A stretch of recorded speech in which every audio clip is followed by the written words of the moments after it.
আজকের গল্প ত্রৈলোক্যনাথ মুখোপাধ্যায়ের বিদ্যাধরীর অরুচি।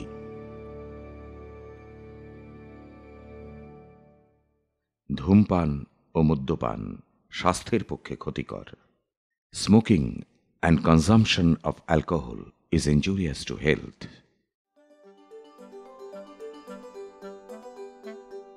বাংলা কথা সাহিত্যের ইতিহাসে ব্যঙ্গকৌতুক রসের অন্যতম স্রষ্টা ত্রৈলোক্যনাথ মুখোপাধ্যায়। জন্ম 1847 খ্রিস্টাব্দের 22 জুলাই। পিতা বিশ্বম্ভর মুখোপাধ্যায়, মাতা ভবসুন্দরী দেবী।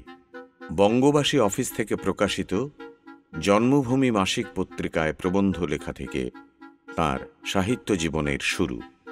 তাঁর উপন্যাসসমূহের মধ্যে রয়েছে কঙ্কাবতী, পাপের পরিণাম প্রভৃতি।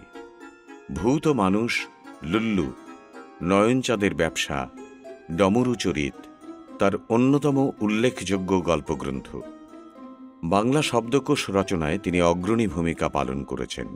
1919 খ্রিস্টাব্দে 72 বছর বয়সে তাঁর প্রয়াণ ঘটে। সম্পূর্ণ নতুন ধরনের উদ্ভট হাস্যরস, হিউমার এবং স্যাটায়ারধর্মী কল্পকাহিনীর মধ্যে দিয়ে তিনি পাঠক মহলে আজও সমাদৃত। শুরু হচ্ছে ত্রৈলোক্যনাথ মুখোপাধ্যায়ের বিদ্যাধরীর অরুচি।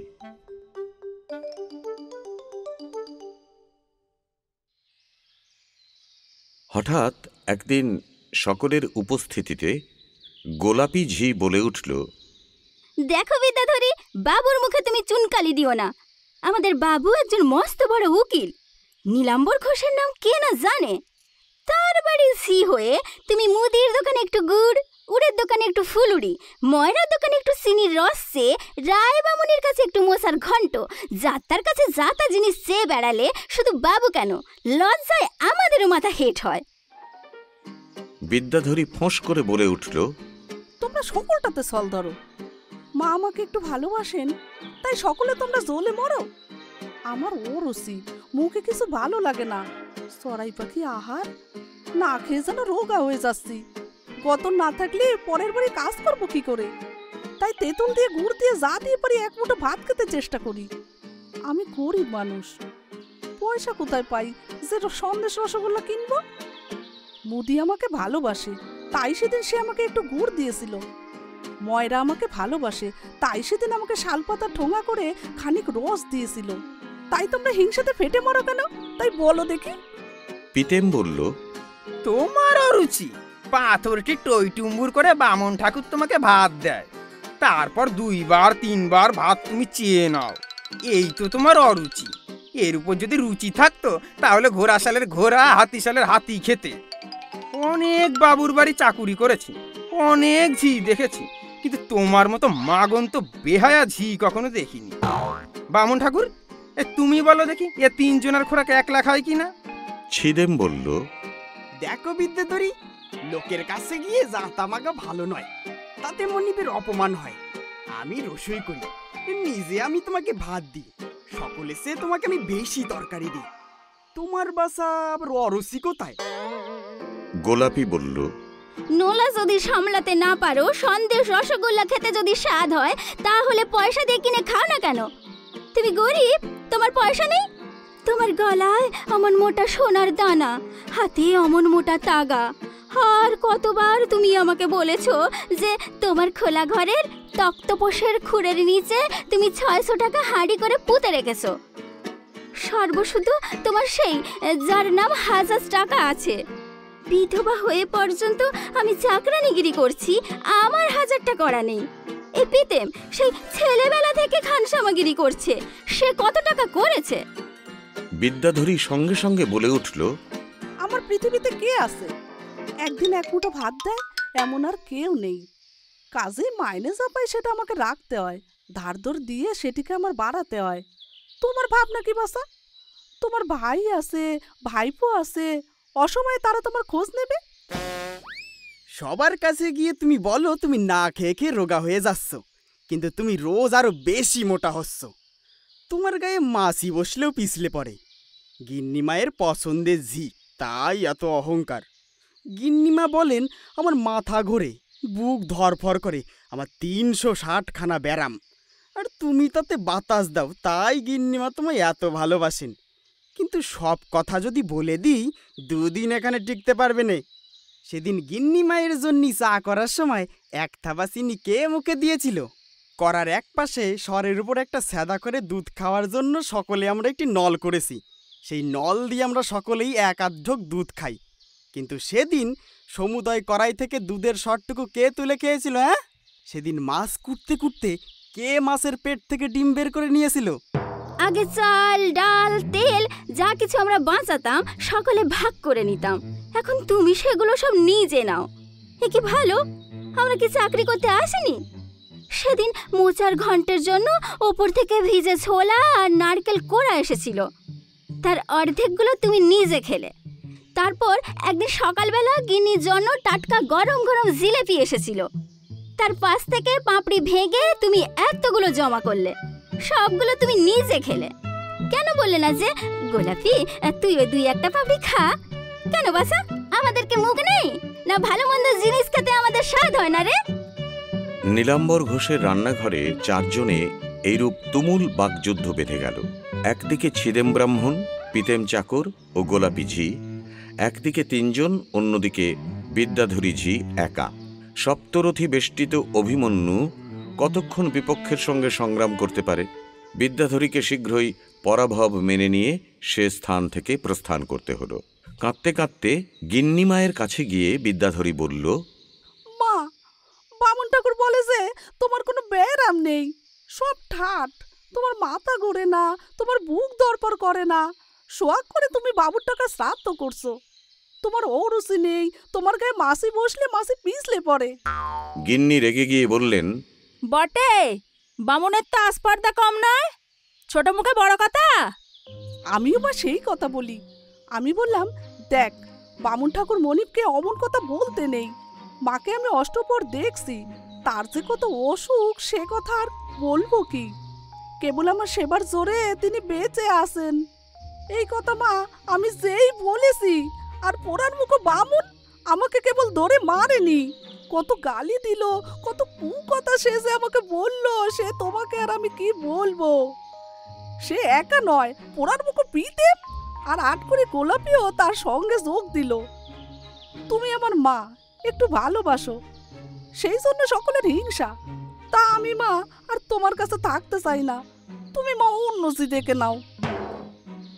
পরদিন নীলাম্বরবাবু ছিদেম ব্রাহ্মণকে তিরস্কার করলেন ও পিতেম এবং গোলাপিকে অনেক তিরস্কার করল। বিদ্যাধরী মনোনীত করে আরেকজন ব্রাহ্মণকে নিয়ে এলো।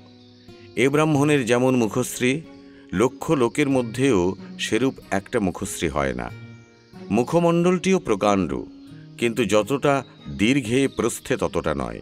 গায়ের রং উজ্জ্বল শ্যামবরণ, কিন্তু বসন্তের দাগে সমুদয় মুখখানি নানা আকারের গর্তে এতখানি পূর্ণ হয়েছে যে ব্রাহ্মণের প্রকৃত বর্ণ কি তা সহজে বুঝতে পারা যায় না। গণ্ডদেশের উপর হাড় দুটো এত উচ্চ হয়ে আছে যে দুপাশের চোখ দুটি যেন 2টি কূপের মতো মনে হয়। 2 চোখের মাঝে নাসিকা অতি দীর্ঘ ও উচ্চ, মুখের হাঁ পুষ্করণীর ন্যায় প্রশস্ত। সে মুখের হাসি দেখলে লোকের আত্মারাম শুকিয়ে যায়। চক্ষু ও চুলের রং তামাটে, 1000 তেল মাখলেও চুলের রুক্ষতা যায় না। ব্রাহ্মণের নাম পুরুষোত্তম, বাস উৎকল দেশে। ঝগড়ার পর বিদ্যাধরী কিছুদিন ধরে মুদি ও ময়রার কাছে আর কিছু চায় না। 2 দিন পরে সে পুরুষোত্তমকে বলল, বামুন ঠাকুর, আমাকে তুমি যেমন তেমন জি মনে করো না। এই দেখো গলায় আমার কেমন সোনার দানা, এই দেখো হাতে আমার মোটা তাগা, আর আমার ঘরে আমি হাড়ি করে 600 টাকা পুঁতে রেখেছি। আমার কোনো কুলেও কেউ নেই, আমি বেশি দিন বাঁচবো না। আমার বড় অরুচি, বিকেলবেলা রোজ চক্ষু জ্বালা করে, জ্বর আসে, বাঁচার আমার আর স্বাদ নেই, মরলেই বাসি। কি করব বলো, আমার কপাল। কিন্তু পোড়া জম আমাকে ভুলে আসে। আত্মহত্যা করলে অগতি হবে, তা না হলে আমি কোনো কালে আফিং খেয়ে কি গলায় দড়ি দিয়ে কি জলে ডুবে মরতাম। যা হোক, বেশি দিন আমি আর বাঁচবো না। আমার গয়না ও টাকাগুলি আমার মরণের পর তোমার মতো কোনো একটি ব্রাহ্মণের ছেলে পায়, তাই আমার ইচ্ছা। পুরুষোত্তমের মুখ প্রফুল্ল হল। সে বলল, না না, তুমি তুমি এখনো অনেক দিন বাঁচবা।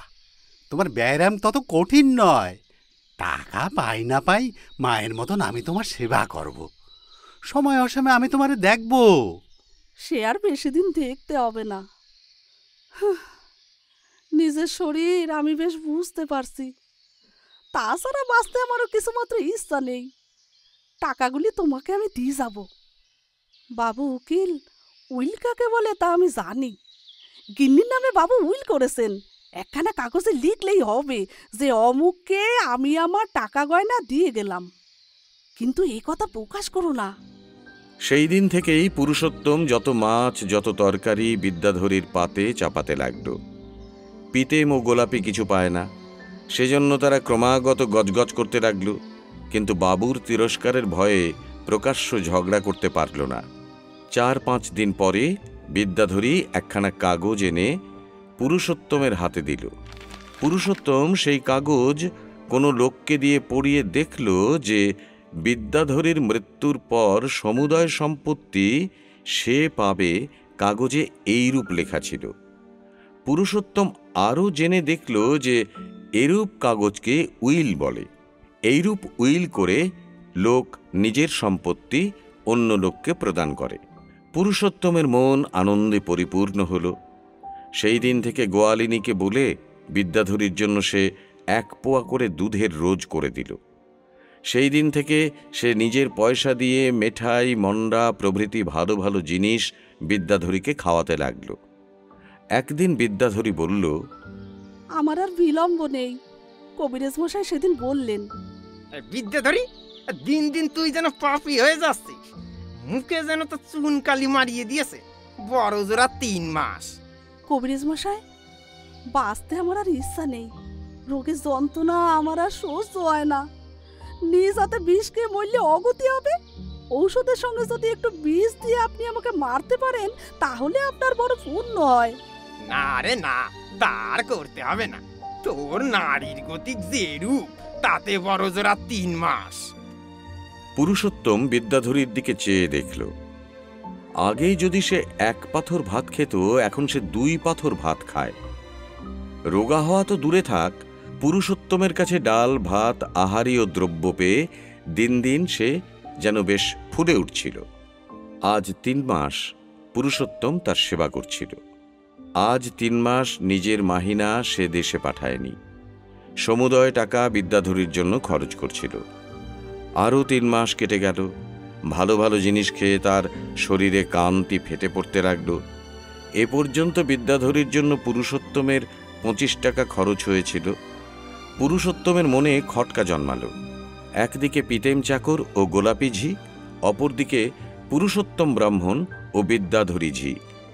এদের মধ্যে সর্বদা ঝগড়া হতে লাগল।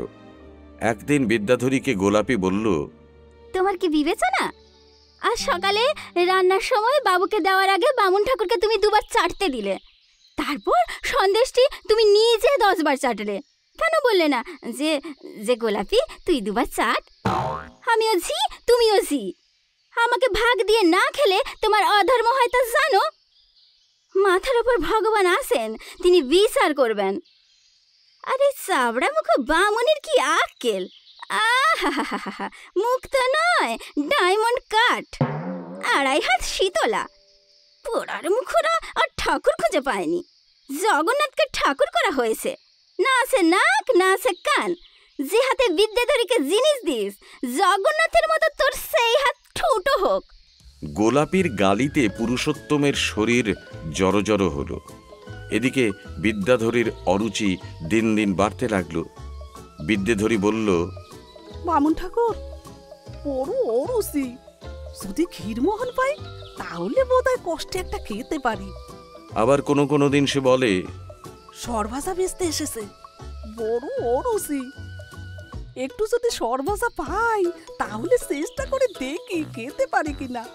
আবার কোনোদিন বলে, বামুন ঠাকুর, শুনেছি বাগবাজারে একরকম সন্দেশ আছে, তার নাম আবার খাবো। যদি এনে দিতে পারো তাহলে বোধহয় একটু রুচি হয়।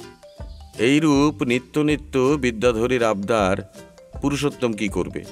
যখন টাকা খরচ করে ফেলেছে তখন বিদ্যাধরীর সঙ্গে সহসা চটাচটি করতে পারে না। কাজেই সেই সমুদয় দ্রব্য তাকে এনে দিতে হয়। কিন্তু বিদ্যাধরীর মরণ হওয়া দূরে থাক, দিন দিন সে তেলের কূপের মতো মোটা হতে লাগল। পুরুষোত্তম তার শরীরের দিকে চেয়ে দেখে আর দীর্ঘ নিঃশ্বাস পরিত্যাগ করে। একদিন পুরুষোত্তম মুদির দোকানে বসে আছে। মুদি জিজ্ঞাসা করল, ব্রাহ্মণ ঠাকুর, তোমাদের বিদ্যাধরী ঝিয়ের অরুচি সেরেছে? পুরুষোত্তম উত্তর করল, বিদ্যাধরীর অরুচি? আগে যদি সে 1 পাথর ভাত খেত, এখন সে 2 পাথর ভাত খায়। বটে। এই কথা বলে মুদি একটি নিঃশ্বাস ফেলল। কিছুক্ষণ চুপ করে মুদি বলল, বিদ্যাধরীর ব্যায়াম বাড়ছে। কবিরাজ মশাই তার নাড়ি ধরে বলেছেন যে সে আর বেশি দিন বাঁচবে না। সেই জন্যে আমার কাছ থেকে প্রতিদিন সে 100টা ঘি নিয়ে যায়, আর পানা করে খাওয়ার জন্য রোজ সে 8 পোয়া বাতাসা নিয়ে যায়। দাম দিয়া? না, আমার ছেলেকে সে বড় ভালোবাসে। বিদ্যাধরীর যা কিছু আছে সে আমার ছেলেকে দিয়ে যাবে। আমার ছেলের নামে সে উইল করেছে। পুরুষোত্তমের মাথায় বজ্রাঘাত হল। মুদি তার সছিদ্র বাক্স থেকে উইল বার করে তাকে দেখালো। পুরুষোত্তমও নিজের উইল এনে মুদিকে দেখালো। তখন তারা বুঝল যে সমুদয় বিদ্যাধরীর চালাকি। সোনা দানা ও অনন্ত টাকার লোভ দেখিয়ে সে তাদের কাছ থেকে ফাঁকি দিয়ে খাচ্ছে। অনুসন্ধান করতে করতে আরও প্রকাশ হলো যে ময়রাকে একখানি সেইরূপ উইল দিয়ে বিদ্যাধরী অনেক টাকার সন্দেশ খেয়েছে। গোয়ালাকে সেইরূপ একখানি উইল দিয়ে সে দুধ, রাবড়ি ও মাখন খেয়েছে। উড়ে দোকানদারকে উইল দিয়ে সে মুড়ি, চাকতি আর তেলে ভাজা বেগুনি খেয়েছে। এইরূপ সকলকে এক একখানি উইল দিয়ে অনেক লোকের কাছ থেকে সে অনেক জিনিস খেয়েছে। একটা সামান্য স্ত্রী লোক তাকে ফাঁকি দিয়েছে, সেই লজ্জায় পুরুষোত্তম কাউকে কোনো কথা বলল না। বিশেষত সে ভাবল যে মগির কাছ থেকে টাকা যেমন করে হোক আমার আদায় করতে হবে। এ কথা নিয়ে যদি আমি গোল করি তাহলে সকলে কেবল আসবে, আমার টাকাও আদায় হবে না। কিন্তু কিরূপে সে টাকা আদায় করবে? ঝগড়া করলে কোনো ফল হবে না, ফাঁকি দিয়ে আদায় করতে হবে। পুরুষোত্তম ভাবতে লাগলো।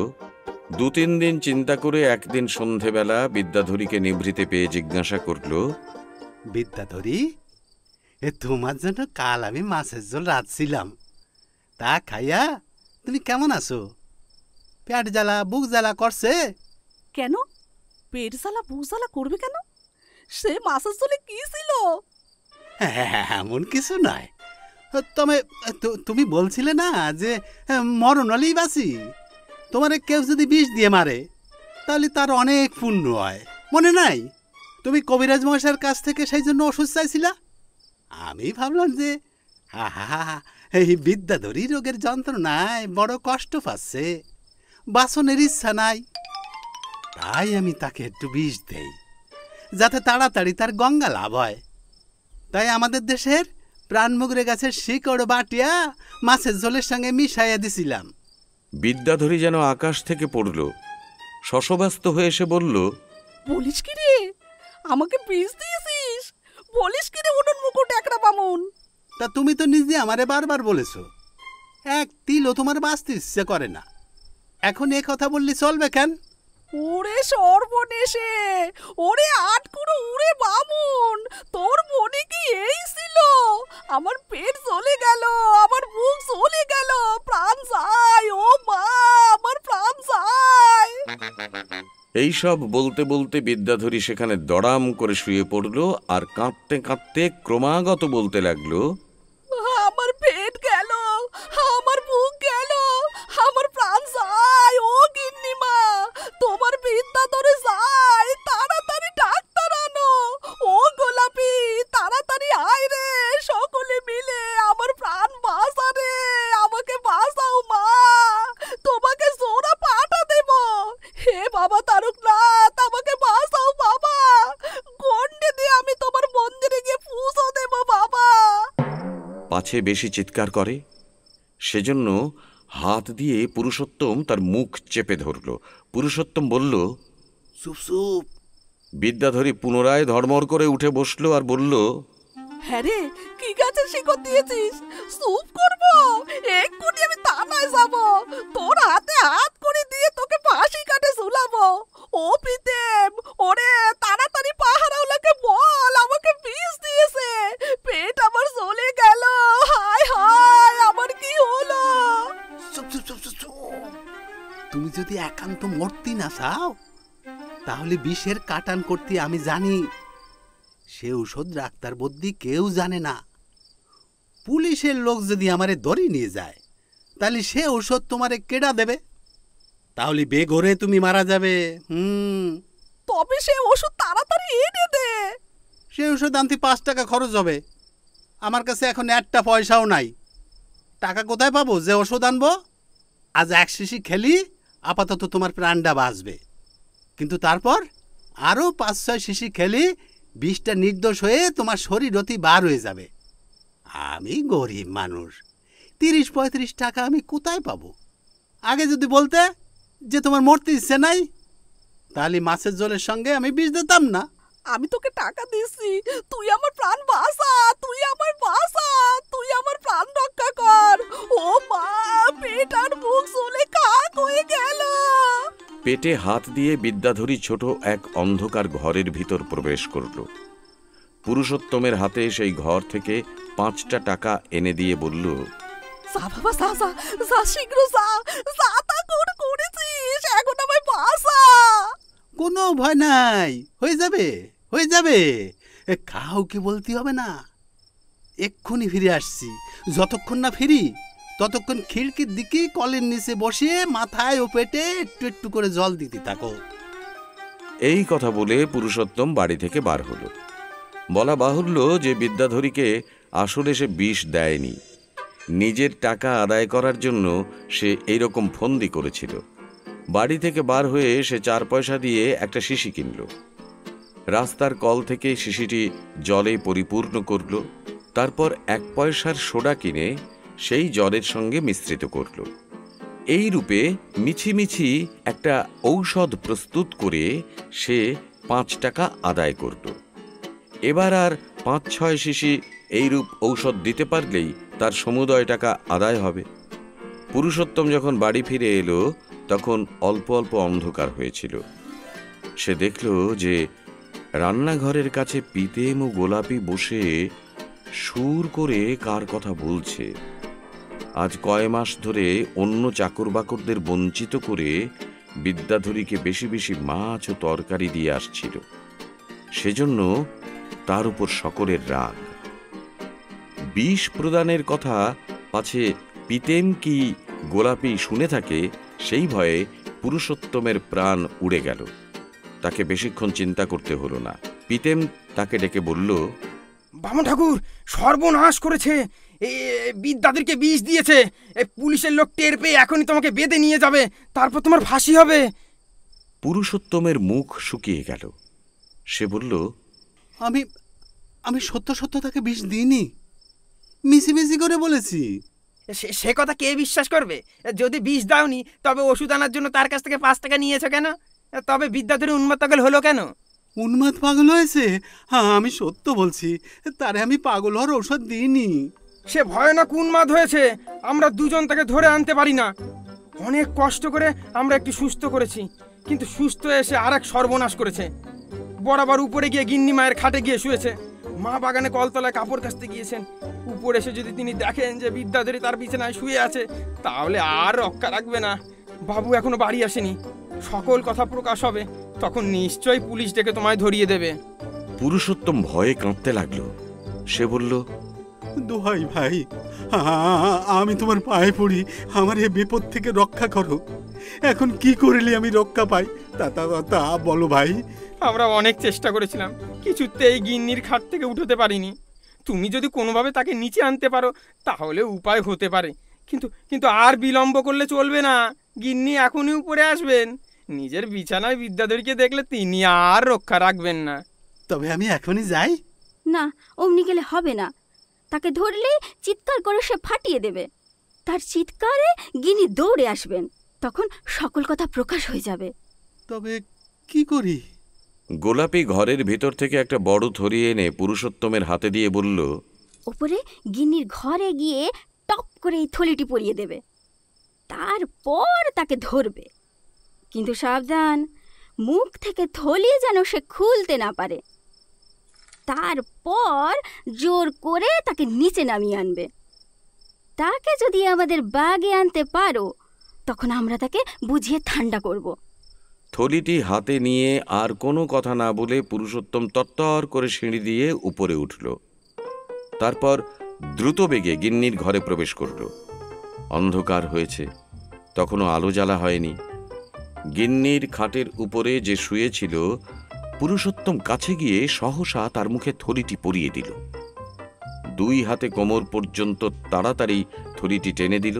তারপর তাকে পাঁজা করে ধরে হিঁচড়াতে হিঁচড়াতে ঘরের ভিতর থেকে বার করল। সে চিৎকার করতে চেষ্টা করল, কিন্তু থলির ভিতর থেকে কোনো শব্দ বার হলো না। থলির ভিতর থেকে ঘড় ঘড় আর গোঁ গোঁ শব্দ হতে লাগলো। তার হাত দুটি আবদ্ধ ছিল। যথাসাধ্য পা দিয়ে সে পুরুষোত্তমকে লাথি মারতে লাগলো আর ছটফট করে যথাসাধ্য নিজেকে ছাড়াতে চেষ্টা করতে লাগলো। কিন্তু উড়ে বামুন নাছোড়বান্দা, কতক টেনে কতক হিঁচড়ে পুরুষোত্তম তাকে সিঁড়ির নিকট পর্যন্ত নিয়ে এলো। এমন সময় সে থলির ভিতর থেকে নিজের 2 হাতের কতকটা বার করে ফেলল।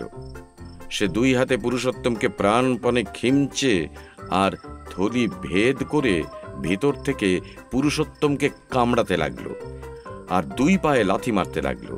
সিঁড়ির উপর যেন গজকচ্ছপের যুদ্ধ বেঁধে গেল। তার আঁচড়ানি কামড়ানিতে পুরুষোত্তম বড়ই বিব্রত বোধ করল। অনেক চেষ্টা করেও সে তাকে সিঁড়িতে নামাতে পারল না। 2 পা আগে যায় তো আরেক পা পশ্চাতে গিয়ে পড়ে। সিঁড়ির ঠিক উপরে তাকে নিয়ে পুরুষোত্তম এই রূপ টানাটানি করছে।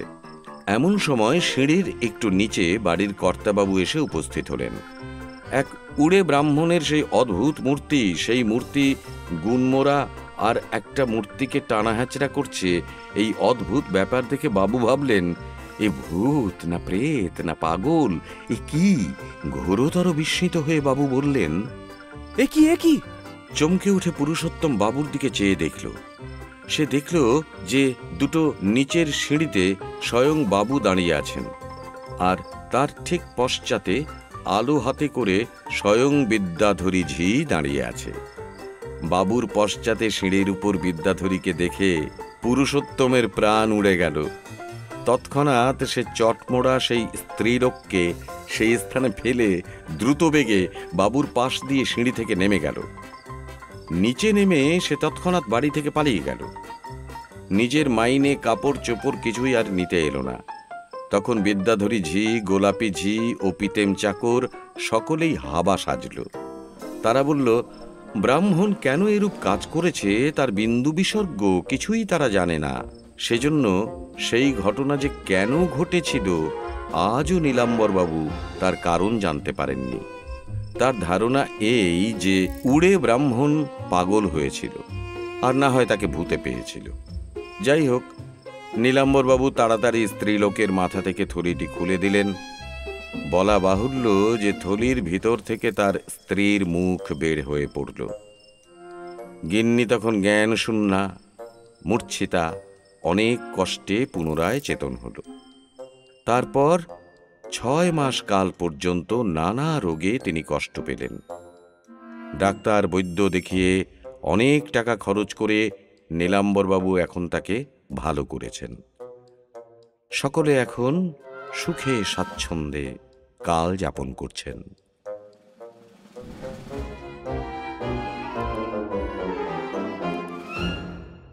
গল্পটি ভালো লাগলে লাইক, সাবস্ক্রাইব ও শেয়ার করতে ভুলবেন না।